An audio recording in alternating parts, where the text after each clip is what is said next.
Monday, September 25th, for the third time, we're going to try and record a class. Fingers crossed that you guys are special-er than the other ones. Book report comes due in a week and a half, a week from this coming Wednesday. You'll be turning it in or crying. And so you can turn it in early this week. It does get you extra points, Gesundheit. It gets you 5 extra points, your choice, either B points or extra credit. This week was quiz story, which for advanced classes Charles, and our regular classes is the zoo, and that is on my website. You can go ahead and read it now to get it out of the way if you want. Homework should be uploaded by Wednesday. Quiz comes up on Friday.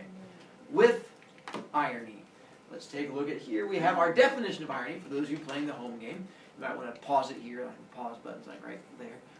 And then you can go ahead and copy this information down, read the directions. You're going to copy it down, fill in the chart, and come up with your own ideas. Irony is the opposite, when the opposite of what we expect happens, or the opposite of the literal definition happens. We're going to do a bunch of examples to get you there. Irony is probably one of the toughest things we're going to do this year. It's sort of the algebra of English class. Grammar is sort of the addition and multiplication of English class, and this is going to be the algebra, where for some of you, no matter how much I explain it, you just might not be able to grasp it. It just goes right over your head, no matter if you keep your hands up there or not. It's just going to keep going right over the top. So what we're going to do here is for the blue parts, this is going to be training for irony. It's not going to get you to do perfect irony, but it's going to get you the idea of sort of what is the opposite of the thing we should expect. So for what is it a fireman does? Fights fires. Put the fires. For the stop fires. For the opposite, I went for probably something a little different than you. I said catches on fire. That would be the opposite. That'd be kind of ironic if you find out a fireman caught on fire. Like that's not the thing that you would expect. You probably put something like starts a fire. That would also be the opposite. Maybe not ironic, but definitely the opposite. Throws people in the fire. With what does a DARE officer do? Teaches no drugs. Tells kids not to do drugs. You came up with your own opposite. For my opposite, I said if they got pulled over for a DUI, which is the driving under the influence, the drunk driving, because the last person that you would expect would be the person who tells kids don't do drugs, and then they get pulled over for drunk driving. What? That would be ironic. The Drug driving. opposite of what you expect. Yes, drunk driving is when you've had alcohol. I mean, not you, but That's someone else. also a drug. What a dentist does. And what does a dentist do? Fixes your teeth. There you go. Prevents cavities. And then you have whatever you did for your opposite. A Mine, bunch of candy. I said it would be kind of ironic if they had bad teeth, because that's the last thing you would expect them to have, just like an orthodontist. You would not expect an orthodontist to have teeth pointing in different directions. You're like, don't you even know what you do for a living? And so it's that same idea. For what a normal English teacher does, Teaches you English. and what is English? Grammar. There you go. Teaches words. For the opposite of the expected, I put down if they misspell their own name. That would qualify. I mean, of any teacher, math teachers might be like, oh, math teachers, we'd expect that from them because math teachers, but an English teacher, you would hope they would know words in some way. We'll come back to this one at the end to see what examples you guys have come up with. The 3 types of irony we're going to deal with, one, are called situational irony, which is what you see right here, where it sets up a situation that you can see yourself in, where the opposite of what you expect happens. That's situational irony. We're also going to get to here in a moment something called visual irony, which is a picture where you'll see something in the picture that's the opposite of what you expect. The third one is called verbal irony. Verbal irony is where what you say is the opposite of what you mean. I use this form of verbal irony all the time in class. There is another name for verbal irony, where you say one thing and mean the opposite. And that would be? Sarcasm. Way to go, Smarties. Proud of it. Sarcasm. And so that would be an example of sarcasm. Because you mean one thing, but you're saying the opposite of it. That's why they say you shouldn't use sarcasm in the classroom, because it does not work on dumb kids. Because when you do something stupid and I go, hey, way to go, genius. Like, oh, I'm smart because I dumped all the paint on the ground. Yay! You're like, that's not what I meant at all. And so that's why. But for me, I assume that you're not stupid so that I can mock you. And so I like to elevate you. And so by having higher expectations for your intelligence, I then get to insult you. So if we were dumber, you wouldn't make fun of us? No, if you were dumber, I'd still make fun of you. You just wouldn't get it as much. Aww. All right. So now let's take a look at your visual irony. Oh, sorry, more situational irony first. So what I have are some different stories, situations I've been in, and we're going to see if you can figure out what became ironic in those situations. The first one was a Made in China sticker. I was at a 4th of July parade with my daughters, and at the parade they were handing out things, and one of the things they handed out had the sticker on it. But what the sticker was on made the whole situation ironic. So the question is, what would you find this on that would make it ironic? Ray? The American flag. And that's what they were handing out, was little American flags that you could sort of flap around and stuff like that. And so when my daughters handed them over to me, I was holding on to it, and I was like, does that say Made in China? I was like, are you kidding me? And so I thought that was rather ironic that our American flags they were handing out were made in China. And then I had a kid earlier ask, well, Mr. Brovicast, where do they make those stickers? And I'm like, I have no idea. But where would you expect them to be made? America. So anywhere that's not China would be kind of ironic. If there's like a factory in Mexico that starts pumping out Made in China stickers, and they like send those stickers over, and like each little Made in China sticker has a little Made in Mexico sticker on it like there. Where do they make the Made in Mexico stickers? Guatemala. And it's like these Made in stickers all the way down. Like, it's so ironic. If we find out the company president of Chevrolet, Owns a Cadillac. Owns a Ford. there you go. Ford. Cadillac is connected close as GMC. It's the same idea, but yeah. Or a foreign company, if they were driving a Subaru, something like that, that'd be ironic. You figure if you're the owner of the company, you should probably be driving the same thing. Along those same lines, if the employees of Microsoft are found to be using, iPhone 6. there you go. MacBook. Something along the lines of not Microsoft, Dell. sort of ironic. I'm surprised I don't get fired. 2 real life stories. I had a student named Joy, and I had a student named Delight What's her years last ago. name for us? Her name was lost the points for yelling out from earlier classes. Completely different. I know. And so the idea of they were both rather on the ironic side. So my question then becomes, why would their names be ironic? Grady? Because they were mad or angry. One was sad and depressed, and the other was a bully. And the way I didn't used to have their names up there. When I was first year, I started going through this, and I came to the class where I had Joy. It was first period actually, and Joy was just the grumpy kid that just like frowned all the time. And so I was going through explaining irony to the class, and I had a kid who was over on this side of the room. He raised his hand. He's like, Mr. Brovicast? He's like, I think I get irony. I'm like, oh, and he goes, Joy. I go, what? And he goes, Joy's ironic. And I looked over, Joy was like, meh. I'm like, Joy, you are ironic. And I was like, can you explain it to her? He's like, because Joy means happy and she never smiles. And I'm like, do you understand Joy? She's like, nah. Well done. And so I was like, Joy, I'm going to use you for my irony unit. She's like, nah. So yeah, I don't know if that's just like you're cursing your child by naming them Joy. Like, they never smile, but she was not a happy camper. So then I put Joy into my thing up there. As like one of the little lines, I added Joy in. Years go by, and then I had a girl named Delight. And Delight was not grumpy like Joy. Delight was a bully and was constantly getting written up for starting fights with kids. But she was a girl. She was. But she was always like, what? You serious? What? You want to say something? I'm like, whoa, down, Tiger. And like she was always getting in kids' faces. So we got to this, and I was talking about Joy, and in the class period where I had Delight, I'm explaining that Joy story, and I realized all the kids kept looking over. I'm like, who are they all looking? And I look over, and they're all staring at Delight. And I'm like, I'm like, Delight, your name would be an example of irony. She's like, what? Why? And I'm like, your name. I'm like, what does Delight mean? It means my name. Good point, Delight. Nailed it. And I'm like, well, we'll just use you next year. All the kids are like, and then ever since then, I've been worried that I'm going to have like a kid one day raise their hand and be like, my older cousin's name is Delight. She went to this school. And be like, oh, how's she doing? Like, she's in jail. So far, it's not happened. So I'm assuming I'm probably safe. But I thought the fact that they were quite ironic. Real life. Speaking of real life, we have Labor Day, which is that first Monday that pops up in September. How do we celebrate Labor Day? By working day off. By having the day off. What does labor mean?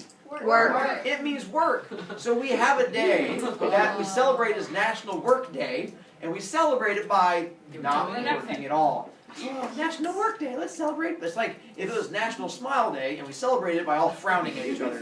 National Smile Day. Yeah, that was the whole day from there. Which, because this popped up in my other classes, Mr. Brovicast, I thought that celebrated birth. No. When your mom says that she was in labor with you, that's not connected to Labor Day. That's because apparently birthing them babies is a lot of work, and so that's why it's called labor. And so that so that's why it's called being in labor, because apparently it's not easy. I don't know. I'm a guy. I just got yelled at the whole time, so that's fine. Ooh, we have a unit coming up. I have a number of kids in class who like to talk all the time and just spin those B points. And so there is a unit you would think the kids who like to talk would enjoy. But for some reason it seems to be ironic, this seems to be the unit that they don't like. You know what unit we're going to do coming up in January? Speeches. There you go. I have a speech unit coming up. And for some reason I have the kids who seem to lose the most points for talking are the ones that complain the most about giving speeches. And I'm like, you talk all the time. It's different. Kids are going to stare at me. They stare at you when I charge you points. It's a different kind of staring. You're still talking. And so apparently they hate my speech unit. Ironically, also, the kids who sometimes give the best speeches are the kids who are mute in class and never say anything whatsoever. Like, I just never had a reason to talk. And then all of a sudden they nail it when it comes up to, I know, irony. Another story for you. Drive carefully sticker. I saw this on the bumper sticker of a car. What kind of car would I have seen it on? A police car. A wrecked car. This one was actually driving on the road because I pulled up behind it at a stoplight. And it was sitting in front of me. And I'd never seen a car on the road that had this much damage to the back end of it. It looked like the whole could just go by and and I kept going. And I'm like, there's no way that thing should be rolling. But I'm sitting there at the stoplight looking at the back of it, and there was something on the bumper, so I kept getting closer and then getting closer. And I'm like, what is that? And I finally I got right up behind him, and it was a sticker that said drive carefully, motorcycles are everywhere. And I'm like, oh, that's ironic. I'm like, my kids will love that. So I get out my phone so I can take a picture of it. And so I'm doing little zoomy thing that I can take a picture, and the light changes, and the car takes off, probably to get away from me. And I'm like, oh no, you don't! And I gunned it to stay after him. And I'm holding my phone up in front of my steering wheel, trying to drive, trying to zoom in. Is that when you got arrested? And that's when I realized it was really, really stupid. So I had to stop so you don't have a picture of it, because I realized how ironic it would be if they're like, why'd you hit that car? I was like, because I was taking a picture of the drive camera. So use your imagination, smashed car, drive carefully sticker, in the fact that I almost sacrificed myself to get the picture. No. If you guys know what phobias are, Yes. if we have the president of an airline, what would be ironic if they had a fear of? Heights. Fear of heights. And so if you find out that they have a fear of heights, it would be kind of on the ironic side. We had a teacher here. She's now over at Riverside. She moved buildings. But her name was Mrs. Music. And what did she teach? Arts. I noticed none of you said music. Well done. She taught science. And so the fact that you have someone whose name is Music, and we actually had, at my high school I used to do, we had a guy named English. His last name was Mark English, and he did not teach English. He was my social studies teacher. And I'm like, where's the world? And so you'd think you'd just be set up. Maybe if that's your name, you're just like, I'm never going to listen to music or teach English in my life. That's the same idea. Ooh, another quick story for you. I see real things happening in the world all the time. And so this was those little yellow diamonds that say I heart kids. People hang them in the rear windows of their cars. And I was leaving the Walmart up in Noblesville, and I was pulling up next to this car, and it had that little diamond in it. And I was like, ooh, I heart kids. I was like, I heart kid buddies. And so I pulled up next to it to sort of look in the window, and there was a mom and dad in the front seats, and I saw their front windows were cracked a little bit, and there was two kids in the back seat. Their windows were up all the way. But the parents were smoking. Both was and there was just smoke rolling into the back seat. And I could see the little kids, their little hands pressing against me, help me, smashing against. And I was like, oh, you heart killing kids. Obviously they have a different side. And once again I was like, ooh, this would be great for my students, I'll take a picture. So once again, I got out my phone, and I'm over zooming in, trying to get kids' tears perfectly into the picture, and I'm doing a little zooming, when apparently this is considered creepy. Because both the mom and dad turned to look at me, and I'm holding my photo. I'm like, I just slid it down. I'm like, not looking in that direction, and I went out that way. But when you have the I Heart Kids thing in your window, it usually means that you love kids, not I love killing them slowly for cancer. But we all have our own moments. I played basketball on the weekends with a bunch of past students, and what happened was I had a kid who I hadn't played with forever, and he showed up out of nowhere, and he had a giant NBA tattoo, like going down his arm. And I was like, oh, sweet, I'm gonna have a game. Because when a kid shows up with a giant NBA tattoo, what do you expect? That they know something about the game basketball. This kid was the worst player I'd ever seen. I'd never seen, it's like almost like he was trying to play badly. Like every layup, like, ba-dang! With a 3-point, he's like, never seen someone play so awfully. So I was like, hey, I'm going to use you to teach irony. And he was like, why? And I'm like, don't worry about it. You just keep sporting that tattoo. Nailed it. And so I thought that was a little on the ironic side. So now, we're going to take a look at what's called visual irony, where I have a number of pictures where there is something ironic in the picture. Why? Firefighters using water. What is ironic in this picture? The fire truck is on fire. Sorry. Fire truck. The fire truck. There you go. The thing that's supposed to put out fires is on fire. And I have... It was a fireworks display. It was just the particular name of this fireworks display. Of course, American freedom. And where do we get our freedom from? China. Exactly. It's one thing to expect your fireworks to come from there, but not when they name them American freedom. Oh my God.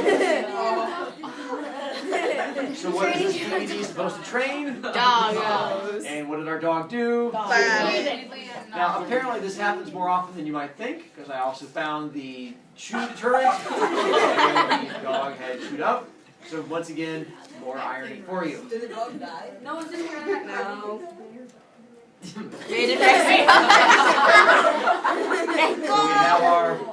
It's fine to have your crayons and say they're American crayons, But have it made somewhere else. but then Made in Mexico. probably should not be made in Mexico. Once again, I had a kid just 5th period right before this one I was trying to record who has a pin, and it was an American flag pin. And he was like, hey, look here! And it has actually said, made in Mexico, right there on the pin. And I was like, wow, go Mexico. They really like our country. Speaking of which, got this from a protest sign. Respect our country, speak English. Wow. You You can't speak English. Maybe you. Oh, you worked forever too. Yup, the fact that they're trying to keep people out for not being able to speak no good words, when there's no speaky words either. And so the fact that they did not have the correct words in there. Wait, Speak English. she doesn't see it. Yes, she is. Good job. She's still alive. No, she doesn't Yay. see it. Hey, look, you're alive again. I'm stretching. That's so So, cute. you apparently it is full of lies 10 out of 10. because So cute. the irony here, your smile has arrived, but apparently It's adorable. It's a special smile. Wow. I don't see it. That's for children under 3 years old. at the bottom it has a warning, which says not for children under 3, which should not be a problem until you realize Today you are it's a too. present for 2-year-olds that you cannot give to them. So it's a present for really confused 3-year-olds. Found this sign. Sliding door. And of course, Couldn't even use their own product. because apparently you can't have sliding doors for a business, so it comes across as rather ironic. On this one, it was mango juice. Well, with mango juice, it says it's a natural source of vitamin A. So when I checked the back of it, how much vitamin A should it have? 100%. Should have a lot of vitamin A. 0%. But when you look at it, and then I zoomed in on it, vitamin A. So once again, sort of ironic. On this one, Do not put What? not sure you know how cup holders work. You have beverage using cup holders. It's supposed to be hot beverages. Excuse me, sir. Found this at the grocery store. There's no meat in the sandwich. There's no burger in the burger. Now, it says burger sauce. But what is that a picture of? Sandwich. Not from my class. My wife's also a teacher. The one word they spelled correctly? Illiterate. What does illiterate mean? Unable to read. Cannot spell things correctly. So the only word they got correct was the word that means I can't spell things correctly. Oh my god. I know. That's great. Found this at a small bookstore. Oh wow. Self-help. Please ask for assistance from top shelf. Ask for items. assistance up there, and yet it's the self-help, so apparently you can't get help. This one was a college. I've seen this one. Wait, is the C on She's on the brick wall there. College of Architecture and Planning. And because it's a school to teach you how to plan things out well, apparently it was not planned out well. Not with all the other letters. Wow. Pepsi. Wow. Water. Oh, there's Mountain Dew. Oh wait, there's No only Mountain Pepsi. Dew in a Mountain Dew machine. But there's Pepsi and water. Kinds of Pepsis. There are a number of frightening tattoos that turn out to be ironic. No, the one with the past. Ah. Decisions for today. So just having a spelling error is one thing, but when your spelling error is about not making mistakes, that's when it becomes a bit more. Especially the one fitting thing is, they put the word for, and they actually have 4 mistakes. Your is spelled wrong, decisions is spelled wrong, it's the wrong for, and you should not have a comma there at all. So like, oh, Make your decisions. make your decisions for today. This one, Regret. Regret. Regret no hater. No hate. Wait, what about the No Regrets commercial? that's another one. Probably came, unfortunately it came from real life, because this is an actual tattoo that's out there. And so the idea that as long as they have no regrets, they should be fine. Obviously not. You can't spell. So apparently, Almost as good as the this one almost might not be ironic, because obviously they were too cool for school, so it worked out very well. Because apparently spelling and drawings of buses are not in their strength. I'm assuming this was intentional, but I still found it made me smile. They should have done Plan it ahead. Where it says the plan ahead for your tattoo, but apparently they did not plan ahead. Just add another finger. This one deals with plagiarism, which hopefully you guys know what plagiarism is. Oh wow. When you steal someone else's material. Your paper on the growing problem of plagiarism in society is eye-opening, especially since it's the 3rd time I've seen it. So his paper about not copying things, he of course. Copied. So those are your examples of irony. So now you know how irony works. We have homework due tomorrow, so don't forget that part. You have 3 options. Pick whichever option you want. Doing extra options does get you B points. Other than that,